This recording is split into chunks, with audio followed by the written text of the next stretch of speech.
Whether we like it or not, it seems game keycards are the future.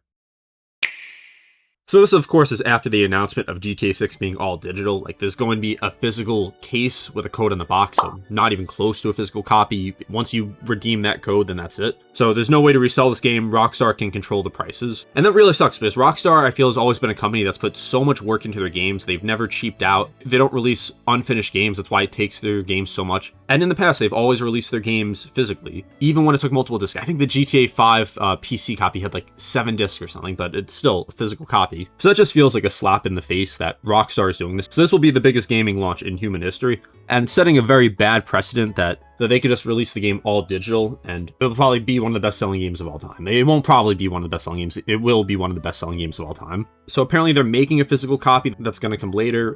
It hasn't been entirely clear on that, so I did think I'd bring that up. But yeah, that really sucks that there's not going to be any sort of physical copy. I don't care if it takes 10 discs. I'd be willing to pay a little extra to get a physical copy of this. And that at least means that people can resell the games if they don't want to play it anymore. It gives you agency over it. It gives you full ownership. But that's not going to be the case here, at least not yet. And what scares me more is that it's not like this is a random company doing this or a release that not that many people care about. Like I said, the biggest release in gaming in human history is potentially setting this precedent that now other companies will look at and be like, well, they didn't release a physical copy. Look how much money they made. Look how many people bought this game. But I don't think these companies realize that they're not Rockstar games. Like if Ubisoft announced like some random game that they made that was going to be digital only, people would care. Like people do care that the Black Flag remaster or remake, whatever it is going to have internet required. So people do care. I shouldn't say that, but it's not going to have the same effect as this, especially from a company that has had a very great reputation. Like I didn't expect this. I think even if they just came out and said we're launching it digital only, but maybe like the next month we're making a physical copy, people wouldn't be happy about it for that wait. But I think people wouldn't have as big reactions because there's been a lot of reactions. There's been a lot of petitions. And anyway, the main point of this video is that I think game keycards are probably the future. So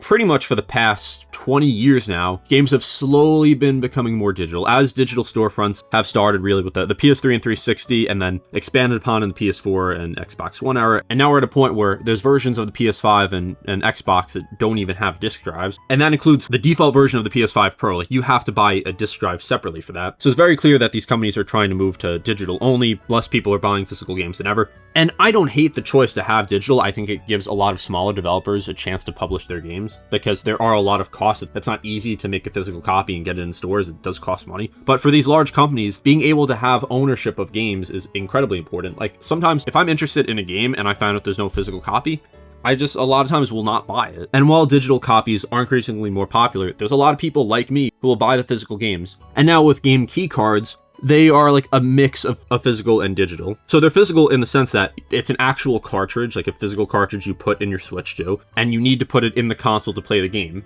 But it's digital in the fact that there's nothing on there. It basically just sends a signal to your Switch 2 to download this game, or if you already have it downloaded, to just play it. So it's very much just a key, like in the name. So I think there are practical uses for it since the Switch 2 cartridges only go up to 64 gigs. And there's a lot of games now, probably most AAA games from other companies are above 64 gigs. So it makes sense, like, why they would do this. I still think it would be better to have actual data on the cartridge, and then if they absolutely have to, download again. And I like having all the data just there without internet, but if they absolutely have to have more data than that's available, I think that would be a better alternative. But at least with game keycards, you can sell it, so it doesn't mean that Nintendo fully controls the price. Because let's say Pokemon Pokopia, let's say Nintendo never drops the price, you'll still be able to find it at least a little bit cheaper because there's the game keycard, because you can actually go on eBay or you can go into a store, and Nintendo doesn't control that price at that point. So in terms of actual agency with the game, at least you get that with game keycards. I don't think it's a good thing. I think it's better than the alternative, which is digital only.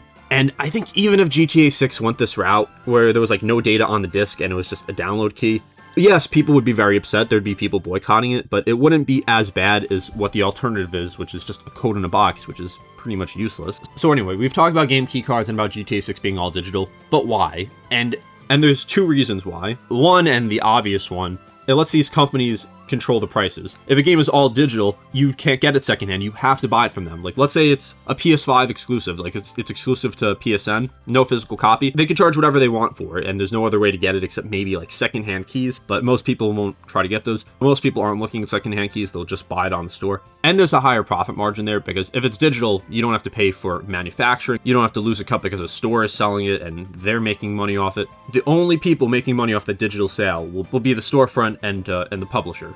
There's no middleman, like there's no manufacturer, there's no store. So I think most people understand that. I think it's pretty obvious why. But the other reason, and I think it's just as scary, is that it allows these companies to control the future of these games. Like when you have a digital copy, you don't own the game. You basically own a license to play it. If they want to just remove it from your library or change it, they could. And I think that's very scary for game preservation, because I believe we've seen this before where games have just been removed from consoles. Now, someone needs to fact check me on that. I believe it has happened, and I believe it can happen. So is this going to happen in the near future for most games? Like, no, GTA 6 is not just going to be removed out of nowhere. But the fact that they could remove it out of nowhere should still scare you, because it's giving these companies more power on a product that you should own. Because when you own a physical copy, a truly physical copy that doesn't require internet access, doesn't matter if they want to recall all the physical copies, if they want to stop updating it, if they want to take it off the storefront, you have that game. There's nothing they could do. And we've kind of seen how game preservation has been an issue in recent years. Like with the Wii Shop and the 3DS and Wii U eShop shutting down, all those digital games, no way to play them. Like, yeah, you can play them unofficially, but that's not the same. A lot of people want to play their games officially. They want to play on the original hardware. They don't want to have to mod their systems. And the fact that there's no way to play that, like, there's a lot of good games, like the entire Pushmo series, most of the Box Boy series, Rusty's Real Deal Baseball, any DLC for those games, even virtual console games. Like, yeah, there's other ways to play them, obviously, but Switch doesn't have virtual console, so you don't own those games. And I'm fine with Switch Online because I think it's a good price for what you're getting, but you don't actually own the games. Like, let's say maybe you want to play games on your 3DS. You can't buy anymore. If you already have those virtual console games, you can, but you can't just go back and play them. I think it just really sucks. And there obviously is a big market for physical games because there's so many different companies that preserve physical games, that will make physical copies of games that otherwise wouldn't have got it. Limited run games is a big one. I know people have their issues with them, but besides what you may think of them personally, it's very clear how popular they are and how popular their competitors are, that there are a lot of people who still want these physical games, or even willing to pay a little more. Now, I'm fine paying a little more for a physical game in some cases. I think if it's a reasonably priced game, and it's something where they would, for example, like if GTA 6 got a physical copy, it would need, let's say, like 5 discs or something, depending on how many gigabytes it is, and they needed to charge a little more to make up for that. Let's say they charge $10 more, I'd be fine with that. For Switch 2 games, like having the digital copy be $10 cheaper and $10 more for the physical copy, I'm fine with that, especially with Amazon and Walmart price matching that. Like, I don't see an issue there. I think that's a good thing. Now, it's not an excuse to overprice games. Like Fire Emblem at $80, like I just can't support that. And yes, it's $70 through Amazon and Walmart, but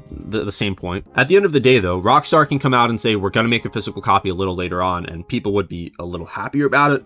But even if they didn't do that, even if it's only digital only, the game's still going to sell a ridiculous amount, because most people don't care about physical copies. I think a lot of people would like a physical copy of it, but I think there's probably 3 groups of people here. You have people who are buying digital only, do not care about physical games, and that's very common now because it is easier. If you're a more casual gamer, if you don't care about game preservation or game collecting, so it makes sense especially if you have storage space readily available. I think that's another big argument for physical games, that it saves data, especially on something like Switch 2, because I know on PS5 and Xbox, you still have to actually download games from the discs, so it's not like there's no storage. But on something like with Switch 2, when it's actually like a game card, not a game key card, the data's all there. Like, you don't have to download anything. Like, there'll be saved data, maybe there'll be an update you have to download or something, but like you can pretty much get away with having like one 256 gigabyte micro SD in addition to the Switch 2 storage, like if you mostly buy physical games. But anyway, I'm getting a little sidetracked. So the other group I would say is people who like physical games, but they don't really care that much. Like maybe they just prefer the feeling of going to a store and buying a game, but ultimately it's not a deal breaker for them. And then you have people like myself who are very pro physical games, like who will almost exclusively buy physical games on console unless there's literally no other option or there's a mega sale. But the only time I'll buy a digital game when a physical game is an option is if the physical game is just like a ridiculous amount, if it's hard to find, if there's just like a mega sale. Like I bought Piku Niku on Switch recently, that's just because it was literally like $2. So there actually is a physical copy of that, and I'm actually enjoying the game, so I might pick that up anyway. So if you are into physical games, I think it's definitely time to be more concerned. I think it's been time to be concerned for this entire console generation, even going back a little more, because it's clear these companies are trying to shift to all digital. And I think if we get to a point where there's just no option for physical games for console, which I think is a possibility within the next 2 generations, I think the PS6 will have a disc drive. I think, unfortunately, the concept of game keycards is probably going to be more common because game keycards are cheaper to make than regular Switch 2 game cards. Like, I think it's like $10 cheaper or something. I could be wrong on that, but it is cheaper, and companies obviously want to make extra money, so they're cheaping out. That's why they're doing it for even smaller games. Like something like Pokemon Pokopia is a game keycard, not because it's too big of a game, but because they don't need the 64GB Switch 2 card, so they're just getting the game key card because it's cheaper. So with disc, it's a little different. It's not proprietary like with Nintendo, so I don't know what the pricing would be there, but I can definitely see that happening where even games on disc are going to be basically download codes, and we've seen that a couple times. Like, yes, there's internet required downloads, but the data I think is still mostly on disc. But I believe there's also been some games where it's just straight up like nothing on disc. Like you put the disc in and it downloads from the internet the entire game. So basically a game key card. I think that's probably what's going to be very common with the PS6. I think we'll still have physical games. I think with the next Xbox, they're going to do the same thing where they very much want digital games. But I think they'll have an option with the disc. And with Xbox, I think it's worse than PlayStation. Like, yeah, the PS5 Pro doesn't have a disc drive. That's when you can buy separately. But with the Xbox Series X, there's already one version that doesn't have a disc drive. And then the Xbox Series S just does not even have the option for a disc drive. So I think it's definitely worse. I think by the time we get to like the PS7, that generation, I wouldn't be surprised if there's just no option with a disc drive, and maybe it's like an accessory you could buy, but having no version that actually comes built in with it. I wouldn't be surprised at that point. So I think if I had to guess, within the next like 7-8 years, I think that we could potentially have disc-only consoles. Because if rumors are to be believed, the PS6 will release it late next year. So that's 2027, and then figure 7 years, maybe 8 years for that generation. So 2034, 2035, which is not that far in the future. That's less than a decade in the future. And by that point, physical games can pretty much be wiped out. All I can say is if you want to get GTA 6, that's perfectly fine. I don't think any boycott's going to work on this game. But I think if they end up releasing a physical copy, or if they somehow, or if they maybe put up pre-orders for a physical copy before it comes out, or just announce it, then show your support on that, or don't support them if you don't want to, because this is definitely not a good situation. So I don't judge people if they want to buy digital games, if they want to buy physical games. I think it's a personal choice, but I always do recommend buying physical games when you have the option. Anyway, let me know your thoughts on this. Are you getting GTA 6? Do you want to wait for a physical copy? Has this just soured your view on the game in general? Be sure to subscribe, and I'll see you next time.